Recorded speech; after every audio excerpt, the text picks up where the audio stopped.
In January of this year, our club was asked to participate in a project being developed by the Los Altos Rotary Club. This was to help prevent the transmission of AIDS from infected mothers to their unborn children. The club agreed to transfer $5,000 of its district-designated funds to Los Altos for this project.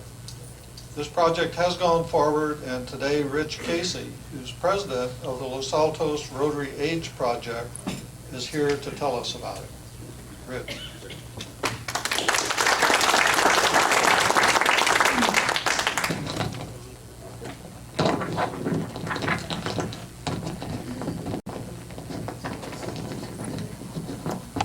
Okay. Can you hear me? Yes. Okay. First of all, thank you for welcoming me. I was a little confused when I saw your first slide about this being the friendliest club in Rotary, because I know that designation goes to Dublin. I've been to Dublin several times, and they're the friendliest club in all of Rotary. Believe that.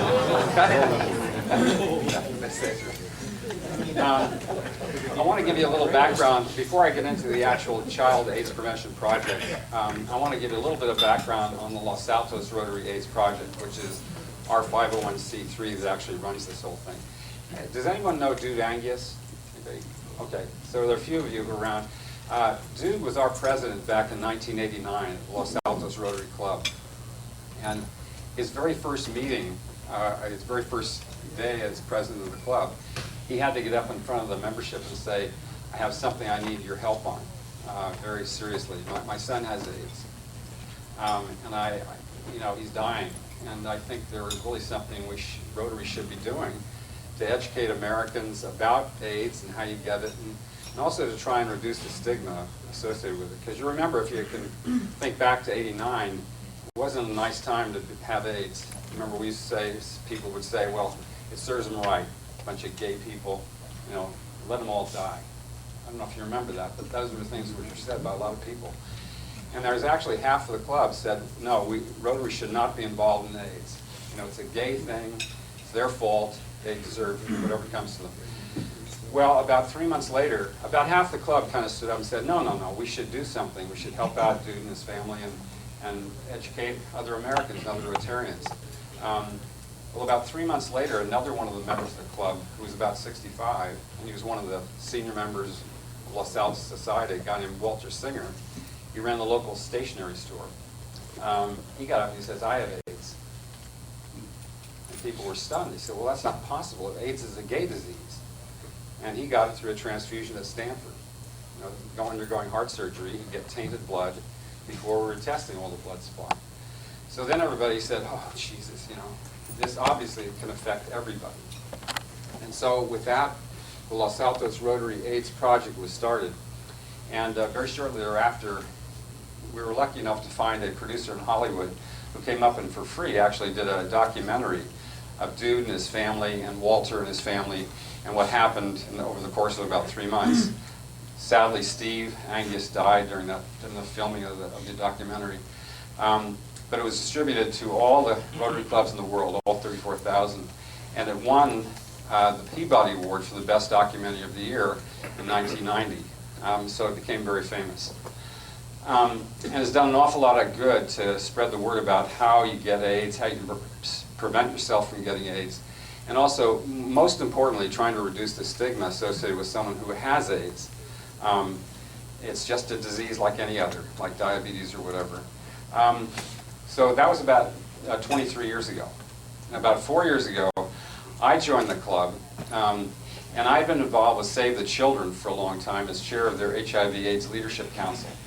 And so I knew quite a bit about the problem of AIDS. And I said to the people in Los Altos, well, over the last 25 years, the focus, the epicenter of the epidemic has shifted in a big way to Africa, where 70% of all new cases of AIDS occur in Africa. And it's primarily a heterosexually transmitted disease, not homosexually transmitted. I said, that's where the problem really is. And for my money, the most tragic, the most unbelievably awful part of the epidemic is when babies get infected. Because their likelihood of living 5 years is less than 5%. And I said, I know there's stuff we can do. I came out of the biotechnology industry. I was CEO of a biotech company in Mountain View for about 15 years.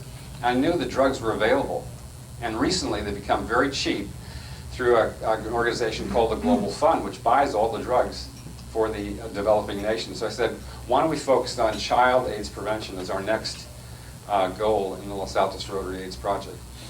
So they agreed. And here was the problem I showed them. I said, you know, in the U.S., there are only about 100 babies each year who are born infected with HIV. And the main reason for that, it's so low, is that every single pregnant woman, whether they know it or not, is tested for their HIV status. And if you're HIV positive, you're immediately put on the standard triple therapy. You've heard of the triple therapy for AIDS patients, in order to drive down the viral load, the HIV viral load in your blood. So at the time of birth, there's almost no virus to which the baby is exposed. Unfortunately, in Africa, there's about 1,000 babies a day who are born HIV infected. And it's really not a question of lack of availability of the drugs. The drugs are there now. It's really a lot of the stigma associated with being HIV positive.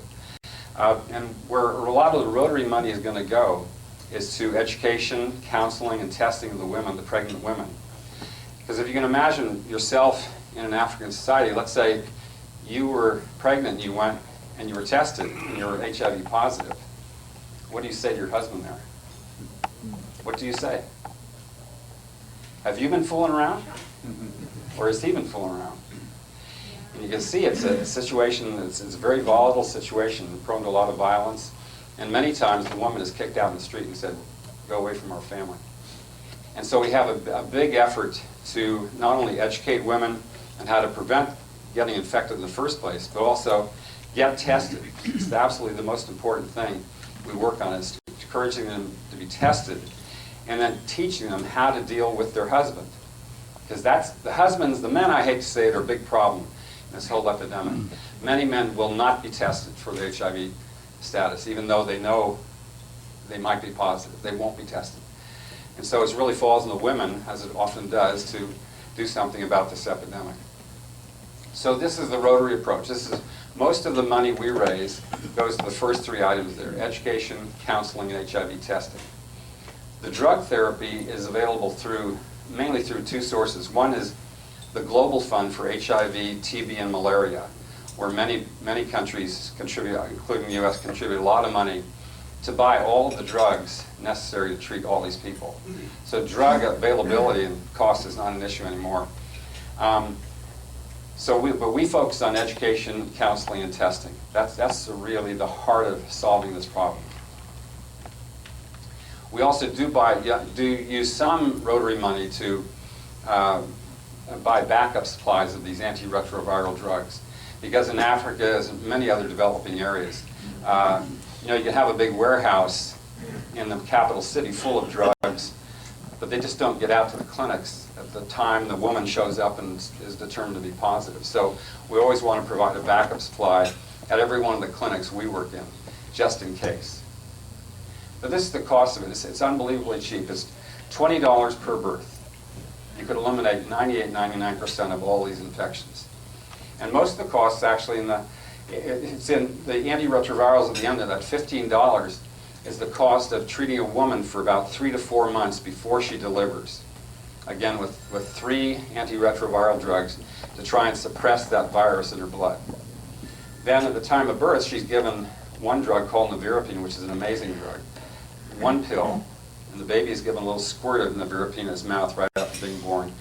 And with that regimen, you eliminate 98–99% of all these infections. And in fact, just nevirapine alone, if the country is extremely resource constrained and they only have money to buy one drug, that one drug, nevirapine, a tablet given to the woman when she goes into labor, and a squirt in the mouth for the baby, eliminates half of all the infections right there. That's just that $1 therapy. Now we thought, well, gee, why doesn't Rotary supply every pregnant woman with this pill and the baby with the drug? Well, unfortunately, it doesn't cure the mother. So the mother is still HIV positive and will contract AIDS if she doesn't have access to antiretrovirals for the rest of her life. So that's one of the things we work on, is making sure the mother gets the lifelong supply of these drugs. But our money mainly goes in this area. And we selected Liberia as the first country we're working in for a couple of reasons. One, we already had a partner there, an NGO up in San Rafael run by a doctor called Art Amon, who's a retired professor of pediatric immunology at UC San Francisco. And Art diagnosed the very first case of pediatric AIDS in the world at San Francisco General back in 1983. So he's been in the pediatric AIDS field for a very, very long time. And he was already on the ground there. In addition to that, they speak English. Anybody know the history of Liberia? Anybody? Yeah, we created it, we sent the slaves back. Yeah. We didn't actually create it. It was a society, a religious society actually, but it was freed slaves initially went back in the 1820s. That was long before the Civil War. And they sort of made a beachhead. And then after the Civil War, believe it or not, many of the slave owners in the South paid the slaves to leave. They wanted them out of the country. So a lot of slaves, freed slaves, left after the Civil War, financed by their former slave owners. Now what's an interesting thing about this situation is that Liberia is just coming out of 13 years of civil war, if you can imagine that. 80% of their gross domestic product was destroyed. And this was as a result of a great division that occurred in the society, because the freed American slaves who went back, obviously, they weren't going into virgin territory. The people already living here, you know. And with their rifles and things, they became the dominant part of society, such that even today, you call the Americo-Liberians the Congo people, and you call the local indigenous tribes the country people. And the reason they call them the Congo people is back in the 1840s and 50s, Britain had already outlawed slavery, and so they had set up a naval blockade all along the west coast of Africa to stop the slave ships. The problem was, what do you do when you stop the slave ship? What do you do with the prisoners? Well, what they did is they dumped them on the coast of Liberia and Sierra Leone. And so those were outsiders that were called the Congo people. And they lumped the Americans with them. But that became the dominant part of society. The people had all the money, ran the government, and so forth. And that tension over 150 years led to an explosion in 1990 that just ripped the country apart. So we're helping them rebuild a lot of their clinics now. This is downtown Monrovia. That's sort of a testament to the Civil War. This was the hotel. It's like an intercontinental hotel where all the diplomats hung out and the chief ministers hung out and they all had big parties. It's the highest point in Monrovia, Liberia. And it's now, for the last 15 years, been just a burned out hulk. Was owned by Muammar Gaddafi. So it's really a complicated story here. But this is where the American slaves landed, right in this island in the foreground. As most of you probably know, if you do an international project with a global matching grant from the Rotary Foundation, you have to have a Rotary partner in that country. It's called a host country partner. And so we found a great club called the Rotary Club of Syncor, which is they're about the size of this club here. 60% female. And this is the president last year, Liz Mulba, a remarkable woman. I don't know how many of you were that the president of Liberia is a woman, Ellen Johnson Sirleaf, who just won the Nobel Prize last year for her peace efforts. This one should have won, too, because she and another woman from Sierra Leone, and another woman from Guinea, all contiguous countries, spent 2 years of shuttle diplomacy on their own nickel. They flew to each capital and sat in front of the president's palace until he would meet with them, each of those 3 countries. And they basically brought these guys to their knees. They wouldn't leave. Imagine you went to see Obama? Imagine sitting in front of the White House not leaving until he sees you. That's what this woman did. And so she really gets a lot of credit for ending that whole Civil War. And she was the president of the Rotary. As I say, about 60% of the members in Syncor are female. They really love to dress up. Very colorful garb. So where are we right now? Well, we started this project about 4 years ago, as I mentioned. And about 2 years ago, we were awarded a $75,000 grant from the Rotary Foundation. So we raised 50, the foundation gave us 25. And that's how we started the project at 4 different clinics in and around the capital city of Monrovia. Then last January, I took a team of 8 people, Art Amon and several other doctors and nurses, to Liberia to train 60 additional Liberian healthcare professionals, all the way from the head of the major hospital who wanted to learn more about HIV and AIDS, to nurse practitioners and nurses, emergency room people. It was just a fantastic workshop. And that was provided under what's called a VTT grant. Anybody heard of the term VTT? Oh, you have. It's Rotary Ease, right? It's the latest Rotary Ease. It means vocational training team. And I don't know what the old name was, Phil. Maybe you know, but there was an old name for that, where you put together a group of educators or people who could train. GSE. This is the new GSE, VTT. And they give special grants for taking over teams of people to train locals in whatever the project is you may be involved in. And so I did this back in January. We had 60 healthcare professionals, and we got front page coverage on their version of the New York Times. It was a huge deal, and we had about 20 more people try and come and get in. It was a tremendous success. And then, obviously, I do a lot of these talks, at Dublin and here, and all around District 5170, as well as up in the Reno area, down in Southern California. And we got now 15 Rotary clubs that have been supporting us for the last 3 years, financially.